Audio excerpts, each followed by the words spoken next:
இயேசுவின் நாமத்தில் அன்பின் வாழ்த்துக்கள். ஒரு குட்டி பையன் சொன்னானா, நான் அமெரிக்காவில் போய் குடியிருக்க போறேன் அப்படின்னு சொல்லி எல்லாரும் அவனை பார்த்து சிரிச்சாங்களாம். அவன் அமெரிக்காவில் குடிபெயர்ந்து போயிட்டானா. கொஞ்ச நாள் கழிச்சு அவன் சொன்னானா, நானு ஆணழகன் பட்டம் வாங்க போறேன் பாருங்க அப்படின்னு சொன்னானா. எல்லாரும் அவனை பார்த்து சிரிச்சாங்களாம். ஆனா கிட்டத்தட்ட 17 வயசுல அவன் 7 முறை அந்த டைட்டில் வின் பண்ணிட்டானா.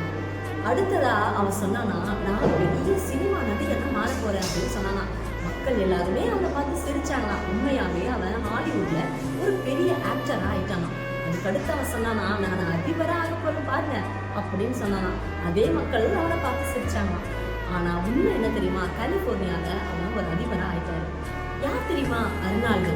அவர் பெரிய பதவியை ஏற்ற பிறகு திரும்பி பார்த்தா அவரை பார்த்து சிரிச்ச எல்லாருமே அதே இடத்துலதான் இருந்தாங்க. ஆனா அவர் ஒரு மிகப்பெரிய இடத்துல உயர்ந்து நின்றார். இன்னைக்கு உங்க வாழ்க்கையில நிறைய பேர் உங்களை பார்த்து சிரிக்கிறாங்களா? உங்க இலக்கை அடைய முடியாத அளவுக்கு, உங்க லட்சியங்களை பெற முடியாத அளவுக்கு உங்களை கிரிட்டிசைஸ் பண்றாங்களா அல்லது டிஸ்கரேஜ் பண்றாங்களா? டோன்ட் வரிங்க. உங்களுடைய இலக்குகளை பார்த்து நீங்க ஓடுங்க. கண்டிப்பா தொடர்ந்து முயற்சி செய்ய நீங்க முன்னேறுவீங்க. கர்த்தர் தாமே உங்களை ஆசீர்வதிப்பாரா.